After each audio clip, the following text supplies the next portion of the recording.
What do you do when the ghosts of war follow you into a quiet gas station at midnight? For Ethan Caldwell, the answer was simple. You face them just like you faced everything else in the deserts of Fallujah.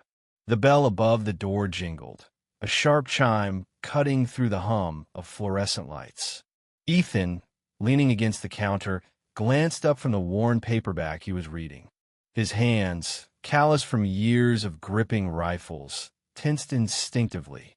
Outside, the neon sign flickered, casting an eerie glow over the empty parking lot. It was a small gas station on the edge of a nowhere town, the kind of place where the world seemed to hold its breath. But tonight, the air felt heavier, charged with something Ethan couldn't name. He'd been working the night shift for 6 months, ever since he came back from his third tour. The job was supposed to be easy: restock shelves, ring up late-night truckers, keep the coffee pot from burning.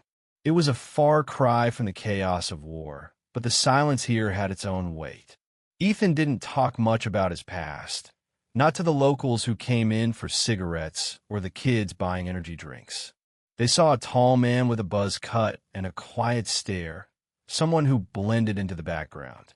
But Ethan was always watching, always ready. The war had carved that into him, a reflex that never dulled. The door swung open, and 2 men stepped inside. They were young, maybe mid-20s, their faces half hidden under hoodies. One had a nervous twitch, his eyes darting to every corner of the store. The other moved with a forced swagger, a black backpack slung over one shoulder. Ethan's gut tightened. He'd seen that look before, not in a gas station, but in the tense moments before an ambush. The twitchy one lingered near the chips, pretending to browse, while the other approached the counter, his hand slipping into his jacket. "Hey, man," the swaggering one said, his voice too casual. "You got any of those cheap cigars behind you?" Ethan didn't move, his eyes locking onto the man's. "Sure," he said, his voice low, steady. "Which kind?" He reached under the counter, not for cigars, but for the baseball bat he kept there. His fingers brushed the smooth wood, a familiar weight. The man at the counter grinned, but it didn't reach his eyes. "Don't matter. Just give me the cash in the register while you're at it." He pulled a handgun from his jacket, the barrel glinting under the lights. The twitchy one dropped the charade, pulling his own gun and aiming it at Ethan. "Now, old man, move." Ethan's heart didn't race. It hadn't raced in years, not since the first time he'd stared down death. He raised his hands slowly, his mind already mapping the room, the distance to the counter, the angle of the shelves, the flicker of the security camera in the corner. "All right," he said. "Let's keep this calm." The swaggering one laughed, a sharp, nervous sound. "Calm? You're the one with 2 guns on you. Open the register, or I paint the walls with you."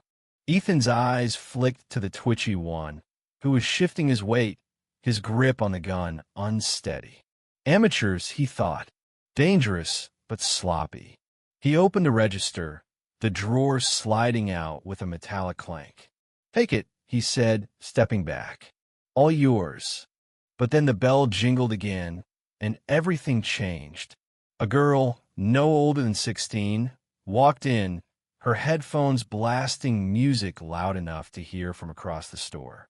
She was oblivious, scrolling on her phone, her backpack slung carelessly over one shoulder. The twitchy one spun toward her, his gun swinging wildly. "Get down," he shouted, his voice cracking. The girl froze, her eyes wide, the phone slipping from her hand. Ethan's jaw tightened. This wasn't just about him anymore.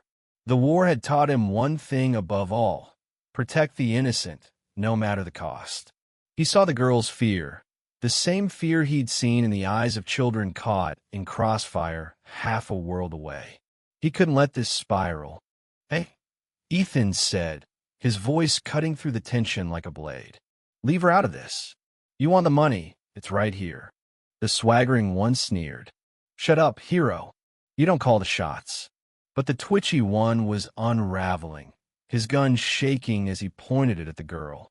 "I said get down," he screamed, stepping toward her. That was the mistake. Ethan moved faster than either of them expected. The baseball bat was in his hands before they could react, a blur of motion as he swung it low, catching the twitchy one's knees.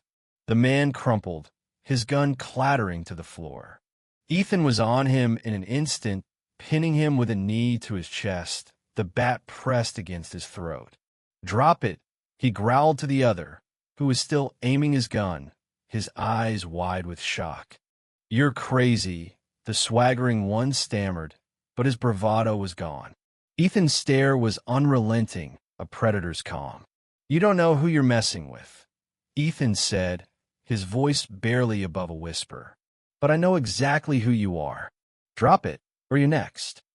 The gun hit the floor. The girl, trembling, backed toward the door, her eyes locked on Ethan. "Go," he told her, his voice softening for the first time. "Call the cops. Now." She nodded, stumbling out into the night. But the story wasn't over. As Ethan zip-tied, the two would-be robber skills from his military days coming in handy, the bell jingled again. He tensed, expecting another threat. Instead, an older man stepped inside, his face lined with exhaustion, his clothes worn but clean. He carried a small paper bag, the kind you'd get from a diner. "Ethan," he said, his voice hesitant. "You okay?" Ethan froze. It was Marcus, a regular who came in every few nights for coffee and a cheap sandwich. But there was something different about him tonight, a weight in his eyes Ethan hadn't noticed before. "I saw the girl run out," Marcus said, setting the bag on the counter. "Figured something was wrong. I used to be a cop, you know, before things fell apart." Ethan blinked, the revelation catching him off guard. Marcus, the quiet guy who always tipped $1 he could barely afford, a former cop? It was a twist he hadn't seen coming, a reminder that everyone carried their own scars, their own stories. "You got a phone?" Ethan asked. Marcus nodded, pulling out an old flip phone. "Already called 911. They're on their way." The police arrived minutes later, sirens cutting through the night. The two robbers, now cuffed and silent, were led away. Marcus stayed, giving a statement with a calm that surprised Ethan. The girl, whose name was Lily, came back with her mother, tears in her eyes as she thanked Ethan.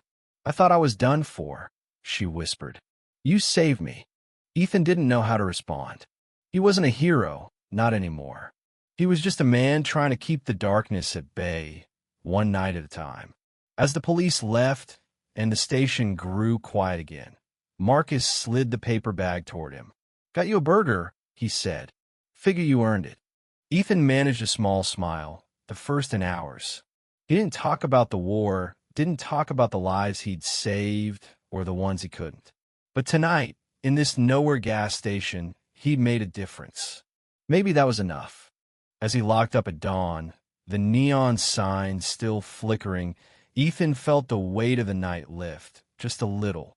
The ghosts of war would always be there, but so would the moments like this moment where he could still fight, still protect, still matter. And in a world that often felt broken, that was a victory worth holding on to.